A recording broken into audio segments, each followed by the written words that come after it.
buli omu yali azaddeko I think it's obvious to every mother, well, if you give birth, your hips widen, your bums widen, it comes naturally. Katatenze ni mukazi munyankole stroke muhima, stroke munyarwanda. So, but I'm working on it. I'm not losing my weight to what I was. I don't want to go back there, but I want to strike for a beautiful size.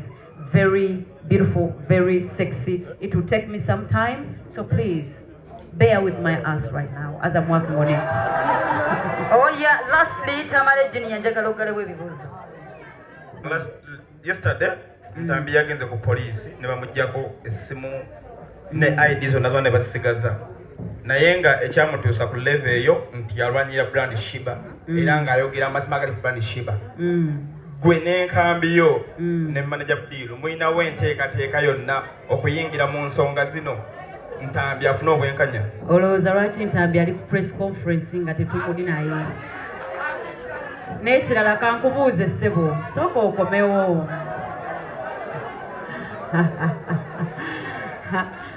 Let me tell you, omuntu afightingira for the right thing teetaaga na kulabibwa muntu gwafightingira for.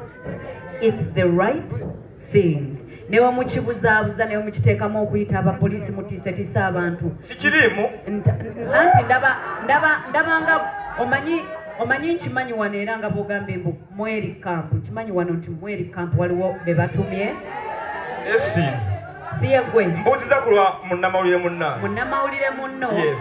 Olowooza yandizze n'ayimirira awo nga tetuyina kye tuyinza kukola. Ekibuuzo kyonna kimubuuzizza. Nga mubuuza Sheebah inawo enteekateeka. N'agamba ki? N'agamba Sheebah waali. Olowooza lwaki agezaako kujja mu bizinensi yaffe. Eyanziza. Thank you. Thank you. Thank you. I swear I expected that from you.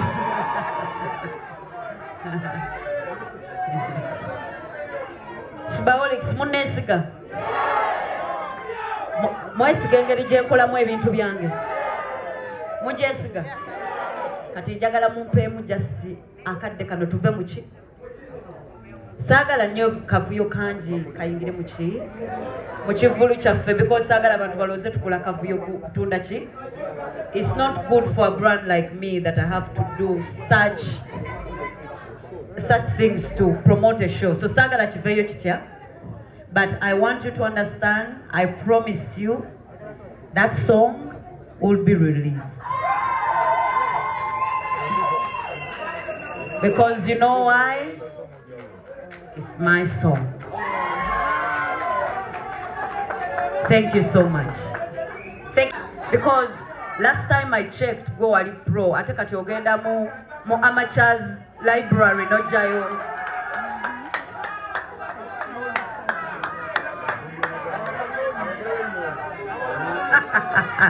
Naye Sheebah mwagala entalo. Bannange.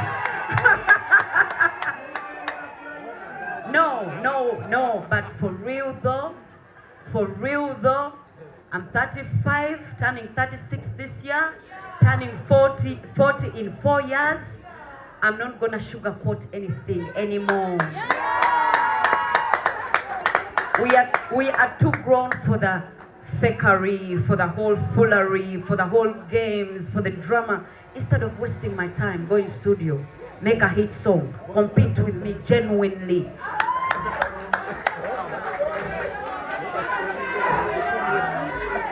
Ebintu byogenda kati mungambye ndi selfish, si sharinga, kan sharinge. Nze sigendangako mu studio ya muntu yenna oba nenkubira blogger yenna kuwandika ku muyimbi yenna. Mukama nakyakimanyi wemba nimba ampanishing. Sikikolangako kubanga mmanyi ne wensasula ba bloggers 10 bavume spice tekigenda mujja mu kifo kyalimu.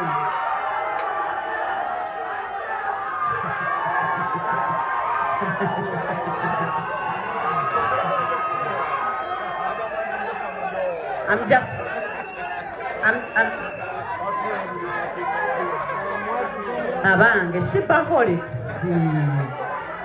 tugambye tetusobola kukuba muntu yenna mu babloga kubanga music tukola ki? So rule number 1, we are musicians, go do music. Focus on the music. Create your own tribe. Create your own Sheebaholics. It took me 20 years plus to create this. Create your own people. Create your own family. Create your own people in the business. Be a good person. Ate tobeera good person wano mu kamera ngo bakuwaane. N'amataala we gavaako, be a good what? And you get what you give. Nze temundaba mumpa ne neyongera wa? Because you get what you give. Nze mu nsi, I give good and I keep getting. Amen? Can I hear an amen? Okay, next question. Bangambye, lwaki sibawa nnaku ssatu? Nabawaako ennaku mmeka? Naye tewali yakyogerako. Ate nga zonna zaali ki? Badde ekirungi bashibaholics mwaliyo, si we kiri? So ku luno mbaweemu just kubagamba nti nkomyewo. Ate tweyongereyo wa? Thank you so much. Thank you so much, Sheebah. Nabagambye Sheebaholics. Sheebaholics mbaise mirundi emeka. I love you so much. I love you so much. I don't know what I would do without you. Because your love, so many people think your love is just fun love. But for me, it's not fun love. It's family love. I feel so loved by you guys more than I even ever felt loved by my own parents. So thank you so much. It's beautiful. Some of us have grown up with parents who are so busy going there and there. They don't have time for love. But guess what? You guys compensated for this. Thank you. I feel loved. Thank you. Thank you. Thank you, Sheebaholics.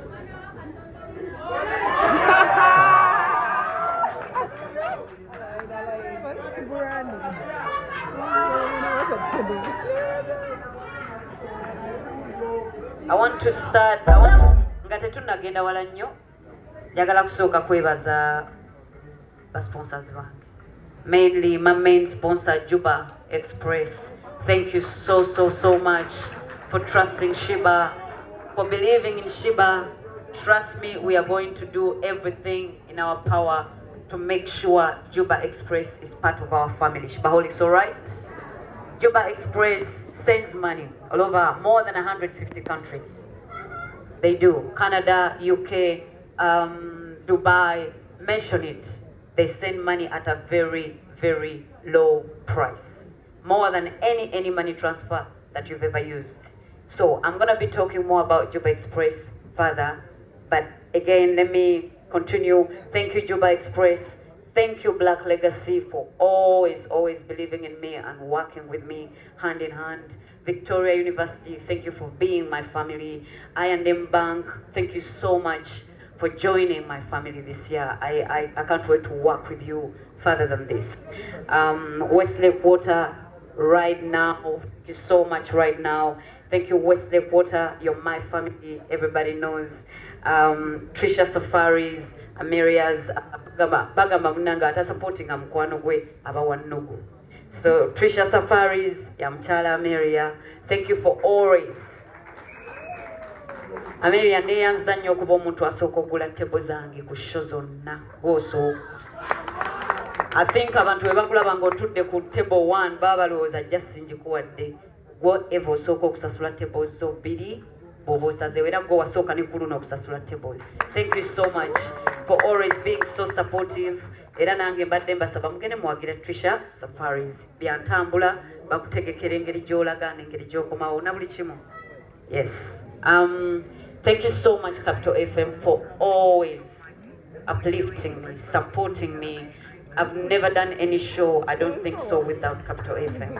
Thank you so much. I respect our long-term partnership. I appreciate it, and I'm looking forward to doing more now that I'm not just an artist.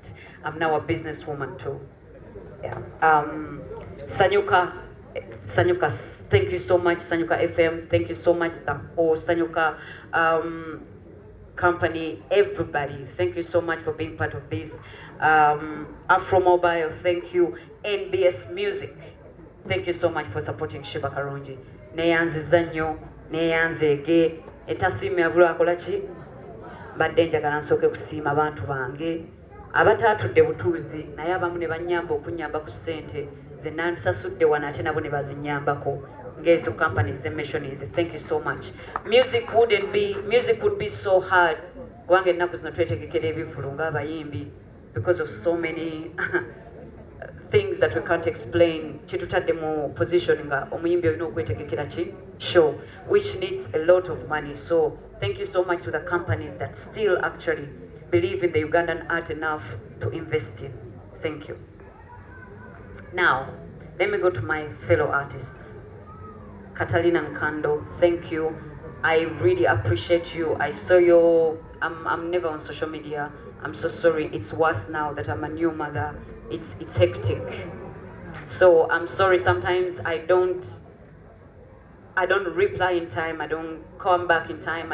I miss the moment because I'm caught up in my own little life. But thank you. I saw you when you were welcoming me back.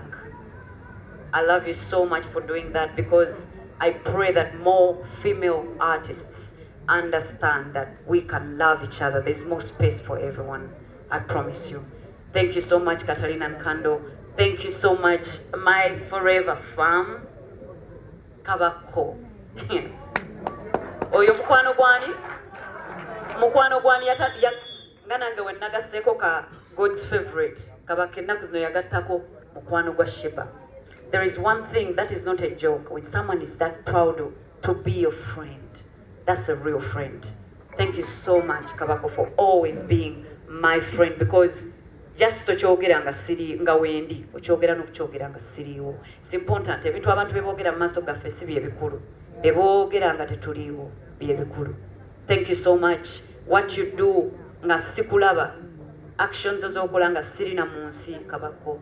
Zindaga nti onjagadde nnyo. Thank you so much because the industry is not a genuine business. So when you get a genuine friend in the industry, we love it.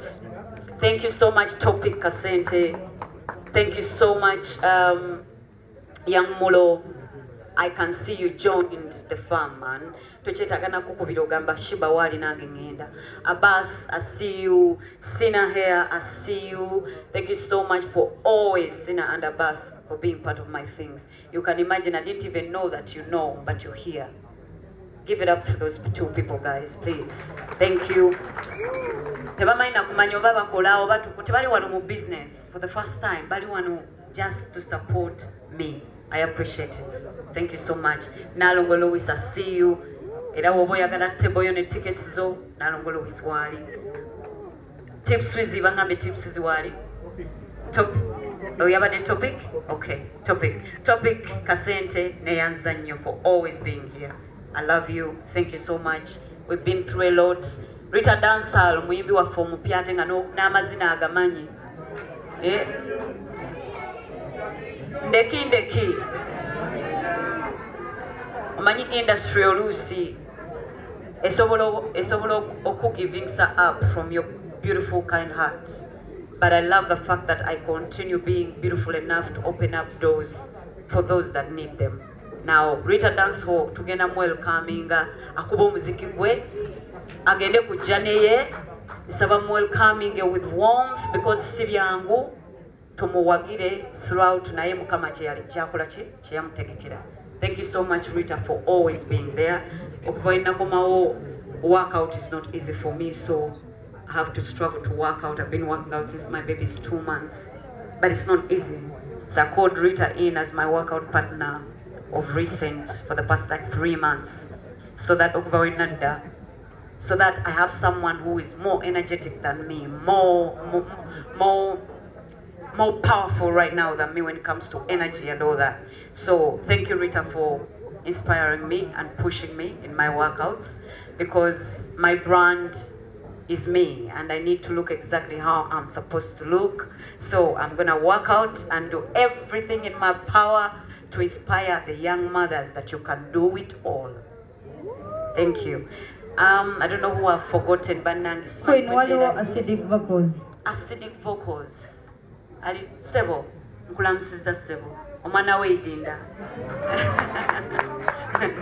Thank you so much for passing by. Thank you for supporting Sheebah. I appreciate your presence. Media, thank you so much. Mbalaba muzze mu bungi nnyo. Mwebale nnyo kujja. I hope you enjoy. Wali. Big up Frank Ntambi for always speaking your truth about what you analyze in the music business. You know, thank you for respecting brand Sheebah, because I mean, respect is a must, man. It's a must. So thank you so much. Thank you for standing for the truth. Omanya abantu bangi nnyo ekituufu kiba kigenda mu maaso basirikira mu bumooli. So bantu batono nnyo abavaayo ne bakola ki? Ne boogera. So big up to you, Ntambi, for that. Sheebaholics, Ntambi muwe ku bugalo.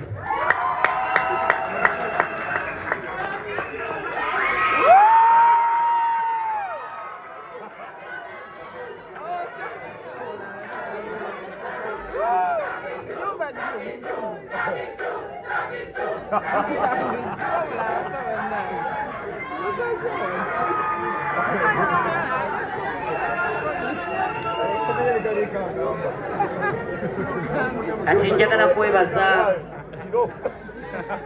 kwebaza ttiimu entono ennyo bweti abantu nga bataano naye nga man, they believe in me whether I'm in this country or I'm not in this country. It makes me want to cry, because it's beautiful to have people who are permanent in your life. We all want to have people who are permanent and loyal and reliable. My Sheebah management team, thank you Amara, thank you Didi Sanch, Mugye Mpola. My manager Didisa, 13 years nga tuli kweno hustle man. Neyanziza nnyo obutanfuukira. Thank you so much.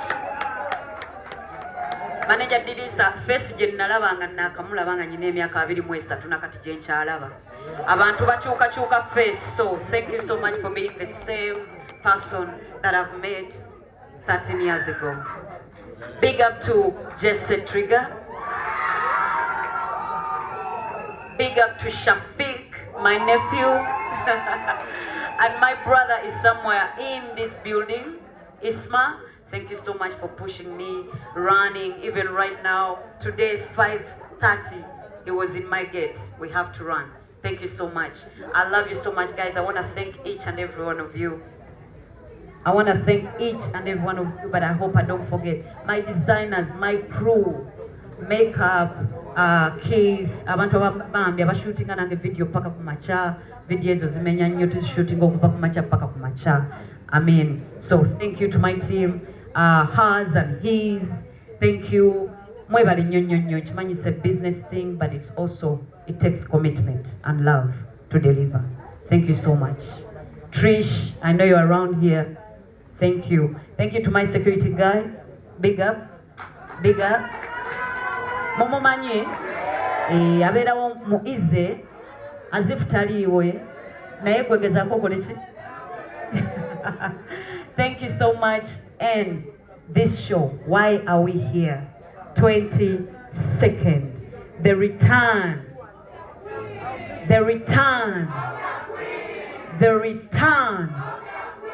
Oh yes, it's the return of the Queen.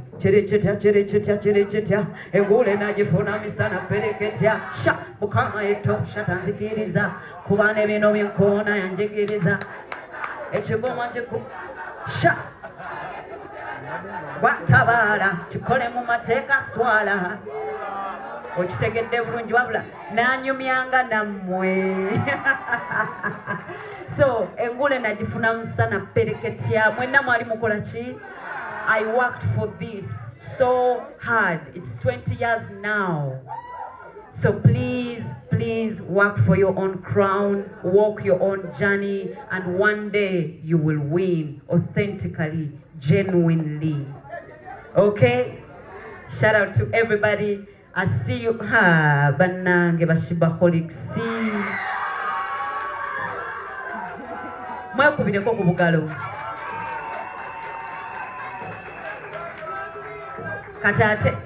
Katate mmwe muli family. Era wemba ngenda okukola housewarming ya mukadde mu November mujja. Kubanga muli ki?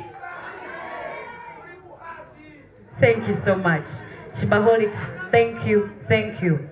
I'm going to take back this microphone to the MC and then we start the questions, I think. I hope I didn't forget to thank anyone. I love you guys. If I forgot to thank you, thank you, thank you, thank you. Victoria University, I talked about it. I did, wasn't it? Oh, and to the guy that organized this beautiful, beautiful press conference. Very different, very unique, very Ibra Kadanke. Shout out to you. Thank you so much. I respect your passion for the art and I can't wait to see what we're going to do with Steve Jean on the show. 22nd. 22nd. Ngatuliwa. Showtime.